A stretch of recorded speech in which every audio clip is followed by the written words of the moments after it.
Welcome back to Crafting a Meaningful Life. I'm Mary Crafts and I'm your host today, and I have a fabulous guest I want to tell about. Okay, so her name is Mindy Young. And when I think about this show, about what I want to do on this show and how I want to show and walk you through the process of crafting your own meaningful life, I think about journey. And if life is a journey, is it a single journey or are there many journeys that come together to make one? And how do we know if we're on our journey? And so many questions. And I couldn't think of a better person to talk to with me about this than my dear friend, Mindy Young. Mindy, welcome. So glad to be here. Okay, Mindy and I go way back. I'm trying to think how far back, 15 years, 20 years? I think, yeah, at least that. Yeah, probably 20 years. I first met you, Mindy, when you were the drama teacher for my daughter in high school. Yeah. I will claim dual mothership of that daughter because I love her so much. You got to do the hard stuff. I got to do the easy stuff by just loving her while she was in high school. And you know, Mindy, that's part of the journey that I kind of want to talk about today. Not particularly with Megan, but that's an example of a journey. You know, I'm so grateful for women like you that stepped up and into Megan's life to be her mother when I was trying to keep my nose above the waterline. And it wasn't until probably the last 2 years that we have been able to now bring our journey to healing. But it's been a journey. And I've always told people, you know, the worst of the human emotions is regret, because you're just stuck there and you can do nothing about it. And that the value is in then where that takes you and the lessons you've learned from those experiences. And 2 years ago, Megan said to me, Mom, I want you to regret what happened. I don't want you to have moved on. I want you to be sorry and sad. And you may have moved on, but I haven't. And finally, I was able to see that in her shoes and realize that I was part of her journey and that she was vastly a part of mine. And in my striving for perfectionism, I fell so short. I didn't know how to face that with her. That's what we call vulnerability and being naked, and how the journey becomes so valuable to us. So I'd like to start for just a minute, Mindy, and talk to you about your journey. You know, when I met you, you were this phenomenal drama teacher, large and in charge, and everyone knew who Mindy was at school. And then, but your life has been a journey. That wasn't, now I'm teaching and here I am and I'm going to live out my life. And isn't life fabulous? Yeah. Your journey didn't look like that. No. In fact, I love saying that it would be such a boring journey if it was just whoop whoop and it was all one way, right? Yeah. But mine has definitely been this and this and this and this and this, and how exciting. Yeah, And right. I'm just enough on the other side of my own personal healing that I feel really delighted and excited by everything I've lived through and been through. In fact, my ex-husband and I, we are really good friends. We're probably still best friends, and we've been divorced about 10 years, but we kind of giggle at our lives because we grew up together. We were dumb little kids that got married to each other and bumbled around for 20 years, got divorced. And I feel like after my marriage is when I started going, what do I actually think? What do I actually know for myself? What do I want to create? But it took years of bumbling for me to realize I was actually in charge of myself. And I think I had given that power away to lots of people, anyone but me, until I was about 38 years old and went, hold on, what do I really think? And how glad I am that I finally did that. I've gotten kind of obsessed with Ruiz's book, The Four Agreements. Have you read that book? I love that book. I That's an love, amazing. and I thought I had read that book because I kind of listened through it while I was walking years ago, and I have re-listened to it twice this week, and he talks about the domestication of the human and Yeah. how we don't choose where we're born, what language we speak, what church we go to. We just fall in line and we do it. We are domesticated by our parents because that's what we do as humans. Yeah. And until we realize who we really are, what we really want, that's when we start to live our own dream and not the dream of someone else. And wow, I highly recommend that book because I didn't realize that I also thought I could control my own children. And they also Amen, don't want to sister. Well, that's for sure. So I have 5 boys, and I'm shocked that I had so many children. I just thought that's what I was supposed to do. And yet, they are my everything. And I just have learned so much. And in fact, my younger 2 kids, I feel like I got a do-over from my older 2 kids and the kind of mom I am now compared to how I was with my first 2. I didn't know who I was. How could I parent when I hadn't even parented myself? Do you think that parenting of yourself actually comes from parenting your children or as you grow up? I don't think so many times we didn't take courses. We didn't at all take courses on how to raise those children. And you're absolutely right. It had to go back and start with really raising ourselves. And that's the point at which Megan and I then began to be able to heal. When I was healed enough to listen to her pain. Yeah. One of my dear friends told me that she was holding her adult son and crying with him and said, I loved you as much as I could. I did as much as I knew how to do, and it wasn't enough for you. And that's okay. And her holding him and rocking him and telling me that story with so much heart, that's where I am right now. And I did the best I could, and it wasn't enough. And the same, I recognize my mom did the best she could, and it wasn't enough. And it was just right for me to now take accountability for my own life. Byron Katie, I'm sure you know Byron Katie's work, but she said, I told my kids, mother yourself. I did the best I could, mother yourself, when she had no guilt or shame about it, because that's our job. When we start to really step into our own power and who we really are as adult human beings, we're no longer victims. I got myself here. I'm 48 years old. It was just my birthday last week.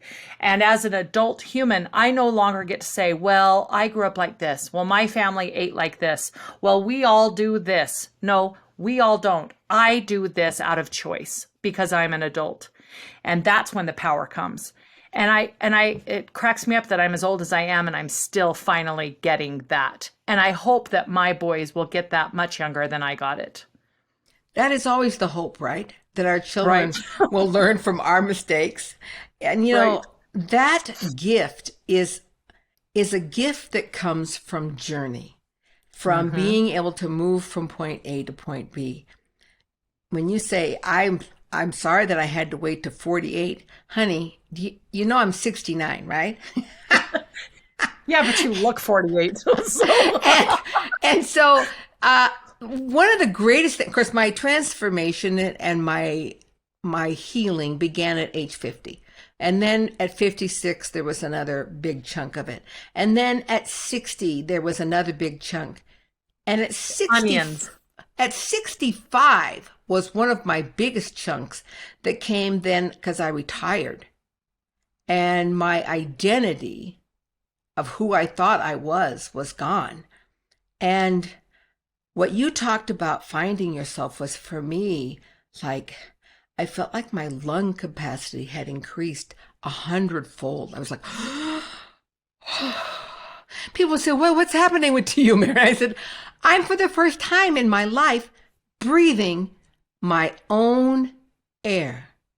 Not the air that my parents gave me, or that my church gave me, or my neighbors, or my community, or my children, or my husband, or my company, or my staff, or my clients. I mean, can you see how it's easy to be consumed 100% by everyone else's air? Oh, And I yes. didn't realize that until after I retired. So the joy that I feel when people say, "Yeah, I'm at 48, and I think I'm breathing my own air." I'm like, "Wow, are you going to be magnificent?" Yeah, Yeah. because you have so long. And when I talk to young groups, I'm in college or different things, and they ask these profound, deep questions that I didn't even think about back then. I'm like, just think where you're going to be when you get to be my age. It is Oh, a yes. beautiful journey. So I after am you decided thrilled. that perhaps breathing all these other people's airs was not the best journey for Mindy, what happened next?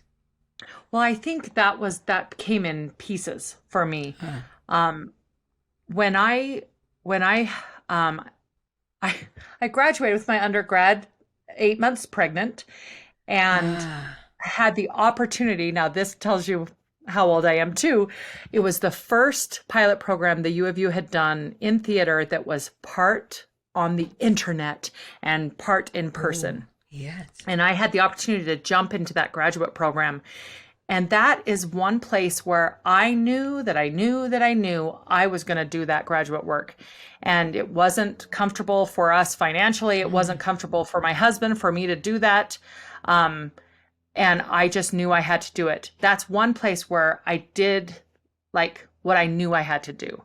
Thank God I did that because that also led me into being able to support my family and really kind of give us a living to live on.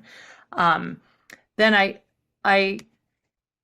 like I said, I got divorced after 20 years of marriage, but I remember driving out to USU Eastern to choreograph a show out there all the way from Cedar City. And I was driving and I was crying and soul searching. And I said, "What do you want? What do you want? What do you want?" And I said out loud, "I want to get divorced." And once I said it out loud, it was like clouds and colors. And I saw my life on my own. But I was 17 when I met my husband, and I got married way, way young and way, way inexperienced. And I felt like I couldn't move forward in that marriage anymore. Um, and Mm. so once I said it out loud, things started falling into place. Then I decided to leave the religion that I had been domesticated into in my experience. And that I say I had a faith crisis because that was real. That was an Yeah. absolute life changer. Yet it was like listening to my own light in my own heart, knowing what I had to do for me. So those little 3 steps that where I became a little more independent, a little more aware of what I needed. Um, and I was reading this amazing, I want to share this poem. It's called The Journey. Mary Oliver's The Journey. Do you know this poem? Yes, I do. I love Mary Oliver. When she said, "One day you finally knew what you had to do and you began, though the voices around you kept shouting their bad advice, though the whole house began to tremble and you felt the old tug at your ankles. Mend my life," the voices cried, but you didn't stop. You knew what you had to do, though the wind pried with its stiff fingers at the very foundations, though their melancholy was terrible. It was already late enough and a wild night and the road full of fallen branches and stone. But little by little, as you left their voice behind, the stars began to burn through the sheets of clouds, and there was a new voice, which you slowly recognized as your own, Mm. that kept you company as you strode deeper and deeper into the world, determined to do the only thing you could do, determined to save the only life that you could save. And that's Mary Oliver's The Journey. And that the only life you could save, it started feeling like that. It started feeling like I have to save myself. What kind of mom can I be to these 5 little boys if I am not whole? Right. If I am not sane, frankly. At that time, I had been put on 4 different anti-anxiety, anti-depression Mm. medications. It makes me cry thinking about this because I just wasn't me. I wasn't fitting in my own life.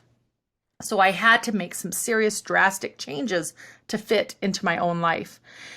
Every day I'm in love with the sunshine and I love to sit in the sun and just feel so grateful for my body, that I'm alive, this one vehicle we get for this one beautiful life, that I get to be in the sun, that I have these children, that I have my home, that I have a life, that I have this beautiful, critical, important work that I get to be part of.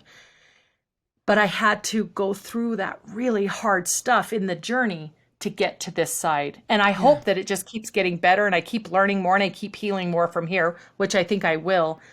But I'll tell you that it was a faith crisis. Yeah. Even the word God used to make me go, like, I hated the word God. I felt so angry at God, which again, I was stuck in that victim Yeah. mode, right? And now I actually took a yoga class. It was a yoga breathwork certification that kind of kicked my trash. It was 9 months long, but he would do tapping and he would Oh, tap, yeah. tap, tap. And Yeah. he said, Great Spirit, help me with this. And some fireworks went off in my heart. And I thought that works well for me. Great Spirit. Great Spirit didn't trigger any trauma for me. Great Spirit felt real. And then that led me into, now I love the word God. I can handle the word God. I've recreated what God means in my heart and it feels good now. Yeah. But man, that was a journey going from to that was a big journey. And I love the little journeys that are throughout our life journey. There is so much involved with that. What you talked about with the book, The Four Agreements. I agree. I've read it only 3 times, but each time I'm like, is this the same book I read last time? I'm like, why didn't I hear this or understand this? In fact, the first time I read it, I was like, eh. But then somebody said, you should read it again. And then I was like, I love this book. And then I read it the third time and I owned this book. But I think that process of domestication is such a piece. We tend to blame our parents on this, that we are domesticated into their belief system and what they think we should be. And where their lacks are, they want us to fill in the gaps. And when I finally was able to understand that my mom never felt enough, and so she needed me to be perfect so that it looked like she was finally enough. And when I didn't measure up, I didn't know what to do and I got lost.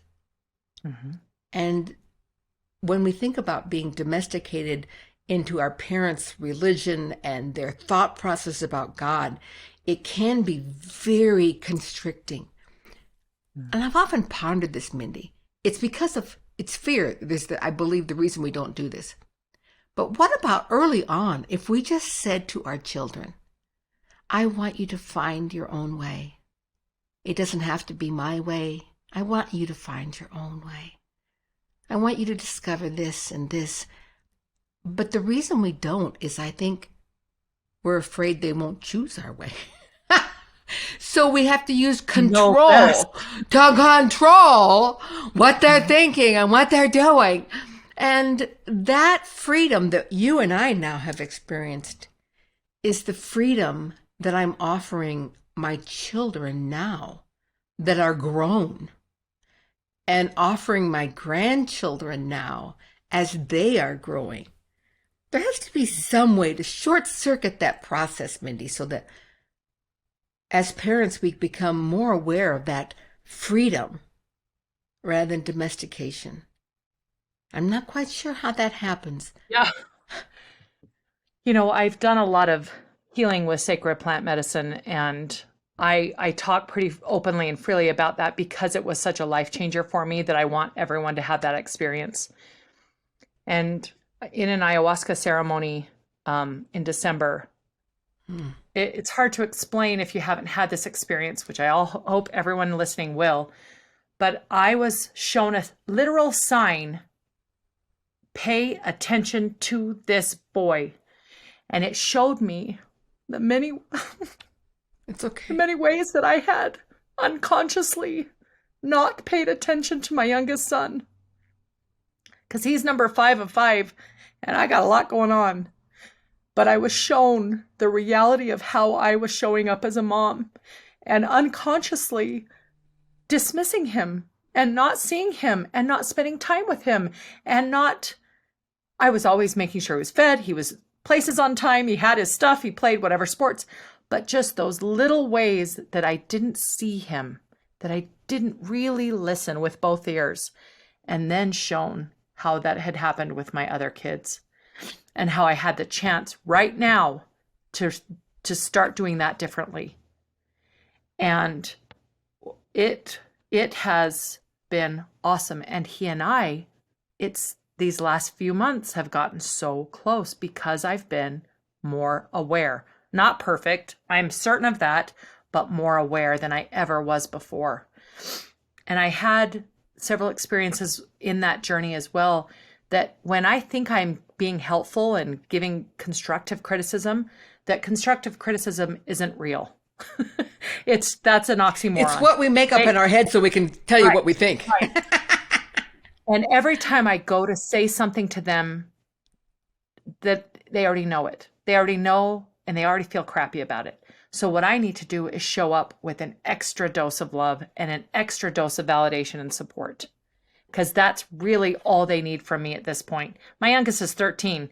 They're raised. There's not a lot more I can do except love on them hard so that they'll start to love on themselves. And anything else I'm doing isn't helpful. I think as parents, I know I got in this place where I felt like I had to appear perfect, or at least in charge and knowledgeable, that was how I would create trust, and that they would then obey or do what I said or become the people I wanted them to become. And what I realized was that perfectionism, of course, is not obtainable. It's what will kill you in this life. But seeking for excellence will inspire us every day. But in that concept of seeking for excellence, there is also the assumption then that we are also imperfect. And the more with my children that I showed my vulnerability, my insecurities, my lacks, my fears, that didn't your realness. That didn't make me less perfect in their eyes. That actually made me fabulous in their eyes. And because what it was, it gave them a permission then and a safe place for them not to be perfect, and to realize that I still loved them. And when I realized I was not perfect and could show that to them, that they still loved me. That which we seek so much to hide is the very thing that brings us oneness. Yeah. Yeah, I think my kids are very well of my not perfectness. But I also think I wanted them to make me more whole. If we look like this, if we show up like this, if we get it all done, then it'll be good. But letting them know in that process, you are good. You are amazing. You are so handsome. You are so good at this. Look at how kind you are. And just constant validation and praise. Damn it, I missed the boat on my two older ones like that. And I watched them bumble through the world in an insecure way like I did. And I wish that I could rewind and give them that kind of validation and praise that I did. And I can't, but I can move forward with that now. Yeah. So often in this world, we confuse these two concepts of self-worth and self-confidence. And that self-worth, this is like talked about so much now, but I didn't understand it then. That self-worth, you can't increase or decrease. Your self-worth is infinite. It's set. It's infinitely set as all that you are. That's your self-worth. Not even measurable. But your belief in yourself, your self-confidence, your ability to stand up and be all those things. That's the piece that we need to develop and work on. We don't work on gaining more self-worth. We were given that. That's gifted. at birth, Yeah. our worth. But we do work all the time on having that confidence. And I think something you touched on, Mindy, is so critical. When you talked about, learning to take care of yourself. For how long were women told that you think of yourself last and everyone else first? And that's how you are a loving mother. But to finally wake up to, wait a minute. How can I love them if I don't love me? How can I take care of them if I don't take care of me? We've had it backwards for so long. And that Oh, is I got a part of the total journey. lecture about this for about last week from my 2 weeks ago. I had a huge cancer scare because I'm growing tumors on my thyroid Ah, because that's fun. And and the doctor saying, "How many people are you taking care of except you?" And she said it so bluntly and directly that I was all, um, yeah. solid point. And honestly, it's so easy for me to get caught in that role. I don't need it. I take care of you. Blah, blah, blah, blah. And it's such a Right? false story that I keep recreating over and over. Oh, fine, I'll take care of you and I won't have anything left for me. That is not necessary. That is my old story that I'm working on healing. And so really going, okay, if I am not around, if I go ahead and get thyroid cancer or get super sick, I'm not taking care of really anybody. I have to take care of this body and this life and my life and show up for me if I really want to show up for anyone else. Yeah. And that has been some. My mom died at 62 years old, Ah, had her second heart attack at 62. She had her first heart attack when I was 17. And you think about that transition, that 5 years, like she could have had that be an awakening and learned. She didn't have it. She didn't have the support. And I don't want to be a victim like she was. I want to take those wake up calls and wake myself up and right. be aware. Ooh, take care of yourself, girl. This is you. Mother yourself. And it doesn't matter how old we are, we still gotta mother ourselves. I always ask my guides to please help me learn with pinpricks. Look over here. Have you think this is a good idea? Have you looked into this? Just tell pinpricks.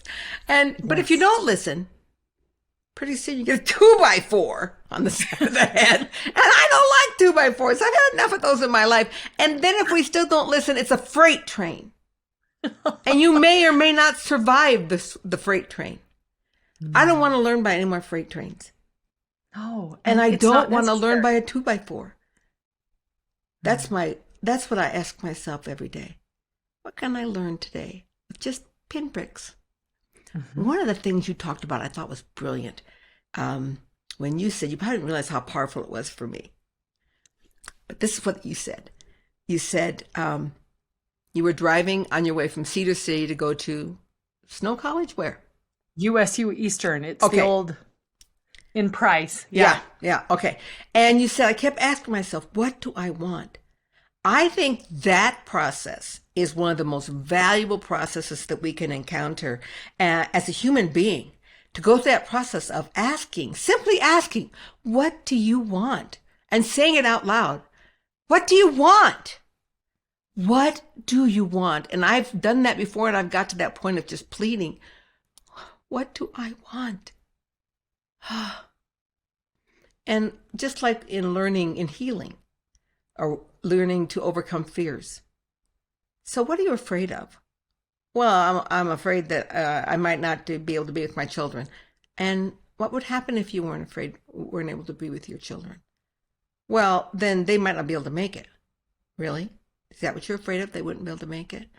Well, actually, I'm afraid of kind of what I'd miss out. And what would you miss out on? Like, guess I'd miss out on the chance to live my real life, my best life. It's still out in front of me. I can't seem to get a hold of it. What if you never get a hold of it? Well, then my life would not be really worth anything. I mean, just keep asking the questions and Down go that rabbit deeper hole. and deeper. And when I finally asked that about what my fear was about losing some of my health, I got down to then I would be alone. And I don't want to be alone again. that circle, that spiral of asking those questions like, what do you want? And keep asking. No one else is going to ask that for you. You have to ask yourself. And you got it. And you were able to say out loud, I want a divorce. And I know you, Mindy, and because I know your life, I know you kept asking that question, which is now taking you to this journey where you work with the LGBTQ community, and you're the executive director at Equality Managing Utah? director at Equality Utah. Managing Yeah. director at Equality Utah. And some people might think, oh, well, I couldn't do that. But I don't think that when you're in that situation, Mindy, I've seen you in that space and the safe place that you provide. I don't think you're thinking, I'm doing this for the LGBT community. I know that sounds strange, but I see you more thinking, I'm doing this for you. I'm doing this for all. Because I've known pain. I know your pain. There's this sense of oneness that you've created. It's so beautiful. That that means a lot for you to say that. The oneness, I feel like inclusion is my life purpose, is creating a world where people feel like they're included, they matter, they deserve to be here. I'm a Gallup Strengths Finder coach. If you haven't done your Strengths Finder assessment, have you done that, Mary? I haven't. That sounds like, when you said that, I was like, I haven't done that. I have to do something with that. Yes. I highly recommend it. Gallup, Okay. Gallup polls, Gallup Yeah, research, they've been yeah. around. So it's a personality assessment that's based on years and years of research. But my top 5, you live your life in your top 5, and everyone is filled with strength. Everyone has their strengths and talents. And when we move forward through this world with our strengths and with our talents, we get a lot more accomplished. We live a happier life than, oh, I'm bad at math, so I should go study math harder. No, hire someone who's good at math and you get really good at what you're good at and keep doing that. And I love that kind of theory on life and work. Right. But my number 1 is positivity and my number 2 is includer. And those are, I laugh at my life because that's the kind of world I'm creating where I feel so lucky I get to be at Equality Utah because equality is for all. Equality means everyone gets the opportunity. And when we have equality in law, it creates opportunity for everyone to live their best life. But when even our laws are not equal and people are being left out, that's when you can't have equity. And that's where I just feel so grateful to be part of this work for that reason. And I laugh because people go, whoa, you've got big mama energy. And I just kind of have accepted that finally. And I'm mothering the whole LGBTQ community, but really as a teacher, as a friend, I want to give people hugs and loves and make sure that they feel loved and included and part of it. And it is their life, this world, this community. That's just what I want to create overall. Years ago, I did impact training. Did you ever do impact training? I did. Oh, that was another one of my life changers, but this was 18 years ago. But back then they had us create and write our mantra for our life. And I have said mine every day for 18 years.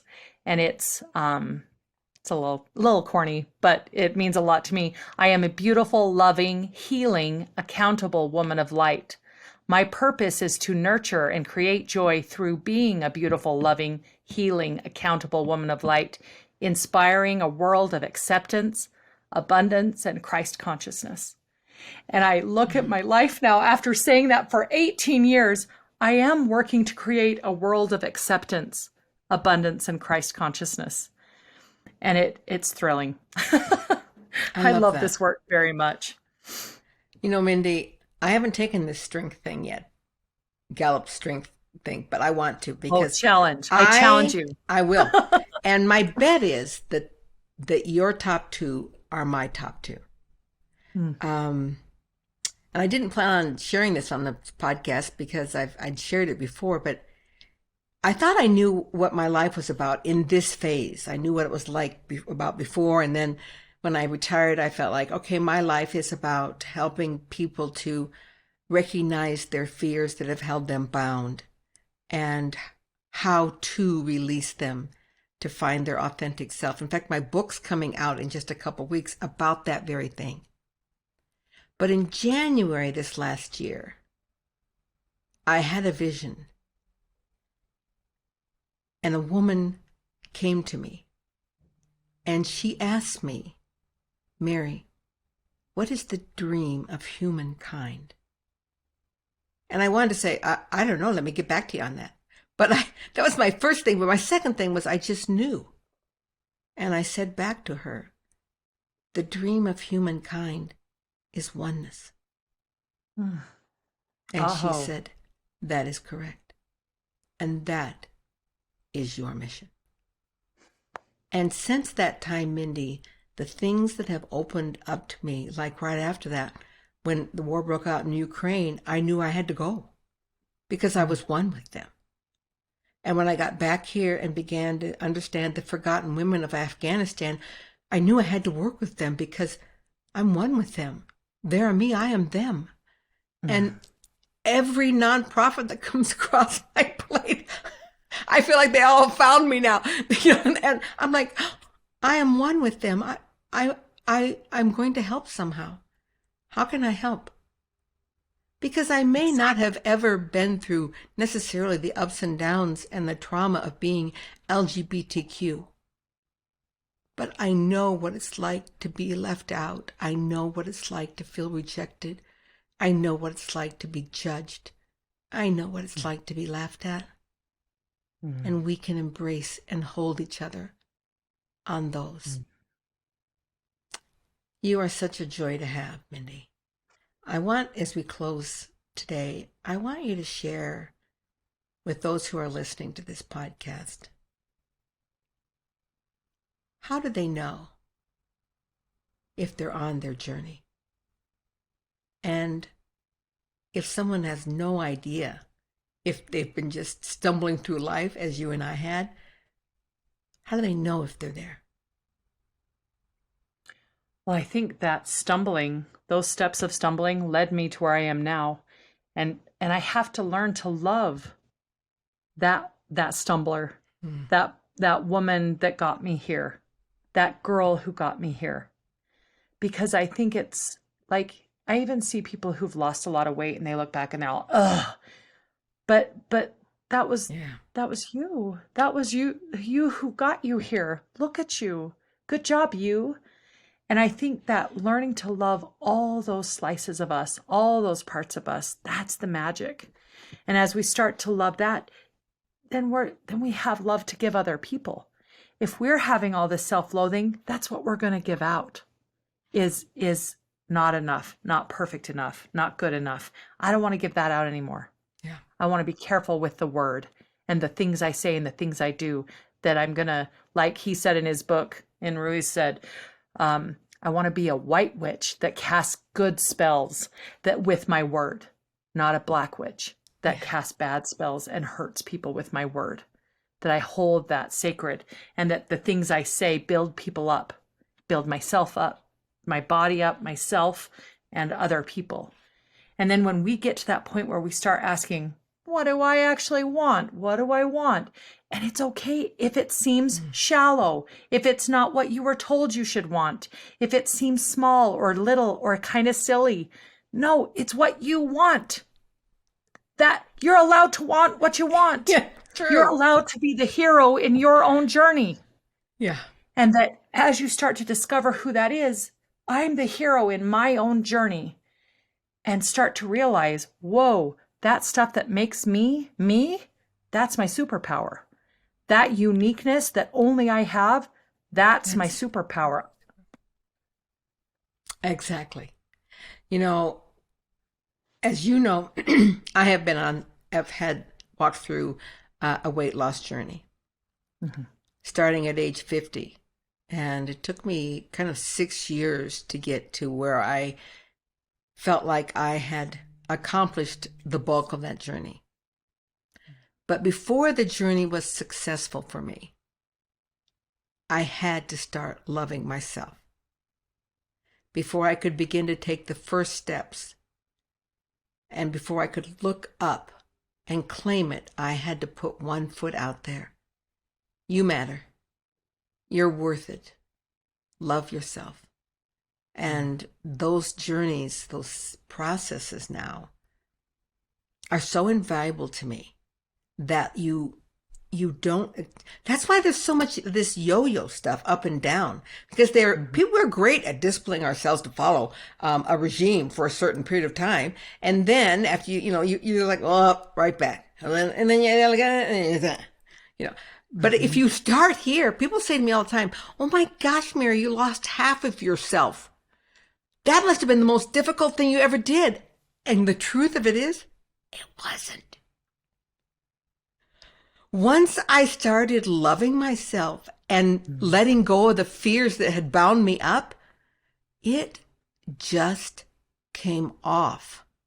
Now, yes, there was things I did and a plan I followed, but it wasn't hard like it had been the first 50 years of my life.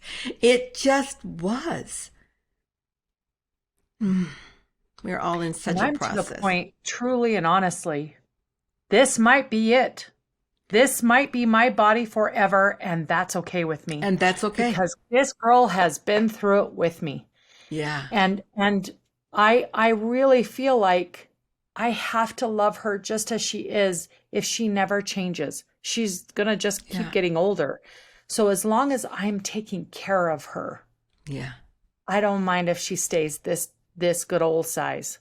I just want to take care of her and let her know thank you for helping me get these kiddos here to get me through. Some people don't get to be 48.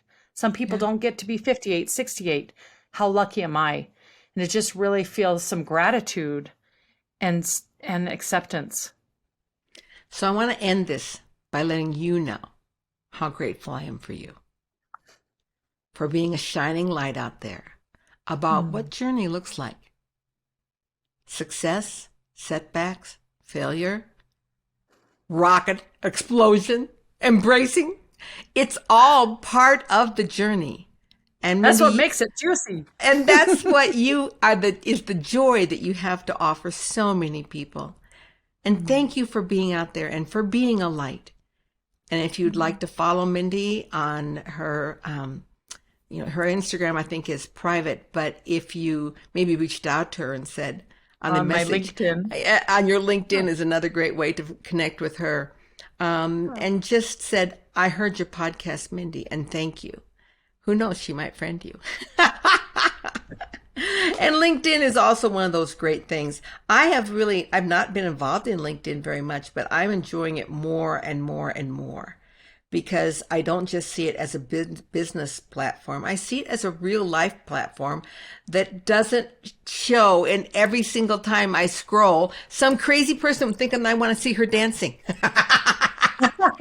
Well, I think it's not separate. We're whole people. Yeah. And I think that we show up in business as this and in our life we're this. Why can't we just be a whole person that we show up as our whole selves whenever we show up? Yeah. Yeah. Thank you so much for joining me, Mindy. You are Pleasure. a light. And love you, girl. Thank you so much. Namaste.